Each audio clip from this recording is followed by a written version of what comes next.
ये जो समीकरण आप लिखे थे पहले संगतता का परीक्षण वाला, इसमें जरूरी नहीं है कि कोई भी समीकरण आप लगाते हो तो उसमें सारे के सारे मान मिसिंग हो, या एक मान मिसिंग हो, या कुछ मान मिसिंग हो, ऐसा जरूरी नहीं है। सारे के सारे मान दिए भी हो सकते हैं उसमें। जैसे ये वाला आप लगाते हो, ये सब चीज़ें बुक में दी गई हैं, आपको पता लगाना है कि संगत है या असंगत है।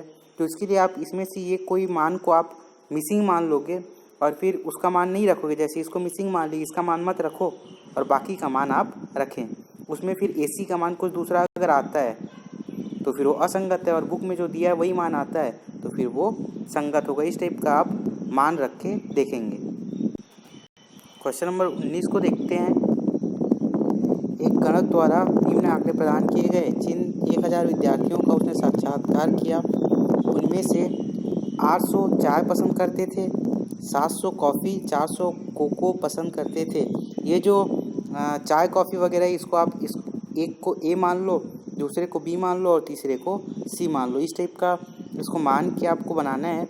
आगे बोलता है क्या इस सूचना में कोई असंगति है।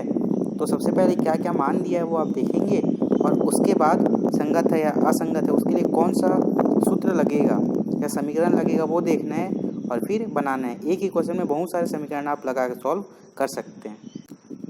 जैसे चाय पसंद करने वाले को A माने, कॉफ़ी को B माने, इस टाइप का पसंद ना करने वाले को स्मॉल A, इसको स्मॉल B और इसको स्मॉल C। ये सब चीज़ें दी हुई हैं बुक में, आप पढ़ेंगे क्लियर हो जाएगा।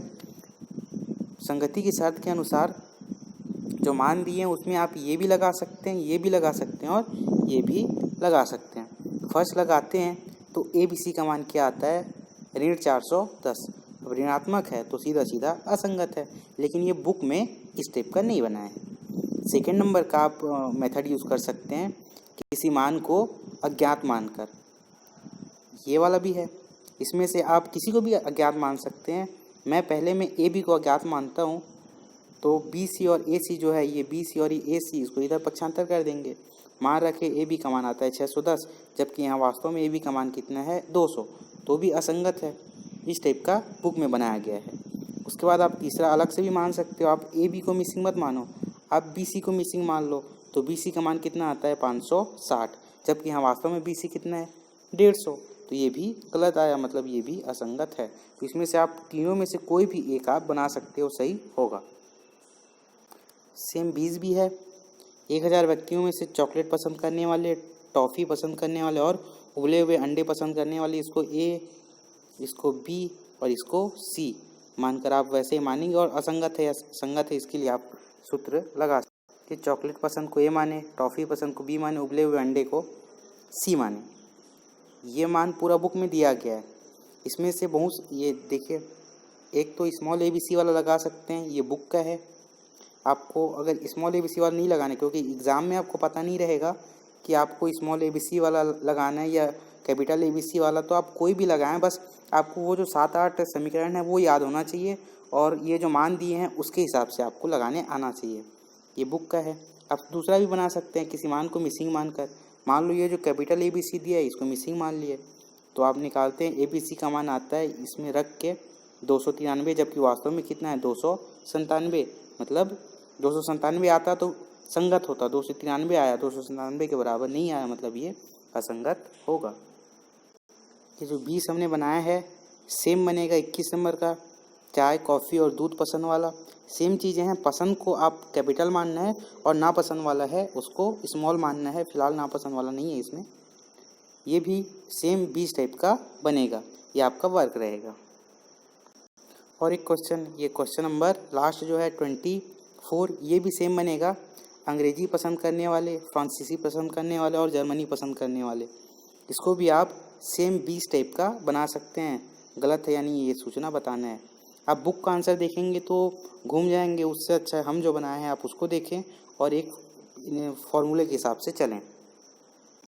अब देखते हैं क्वेश्चन नंबर 22। राशन कार्ड की गणना के सांख्यिकी तथ्यों का सारांश निम्न प्रकार है। संपूर्ण जनसंख्या, स्थायी निवासी पुरुष, चावल उपभोक्ता, स्थायी पुरुष निवासी। इसको पढ़ने के बाद समझ में आता है। फिर बोलता है दिखाइए कि मदों 1, 2, 3, 4, 5 व 6 को एक साथ लेते हुए 7 की सूचना असंगत है। 7 असंगत है, मतलब 7 जो है ये पुरुष चावल उपभोक्ता ये गलत है बोल रहा है, तो इसको आपको एक साइड में रखना है और दूसरे का मान निकालना है, मतलब इसको आपको मिसिंग मान के बनाना है। तो सबसे पहले आप संपूर्ण जनसंख्या टोटल है n हो जाएगा, पुरुष निवासी को आप a मान लो, स्थायी निवासी को आप a मान लो, पुरुष को आप b मान लो और चावल उपभोक्ता को c मान लो। उसके बाद कौन सा लगेगा वो आप देख सकते हैं। ये स्थायी निवासी है, पुरुष b और चावल उपभोक्ता c। बाकी सब चीज़ें आप क्वेश्चन पढ़ के क्लियर कर सकते हैं। क्या सिद्ध करना है, मद 7 का जो मान है वो असंगत है, तो जो मान दिया उसके हिसाब से आप ये वाला यूज़ कर सकते हैं।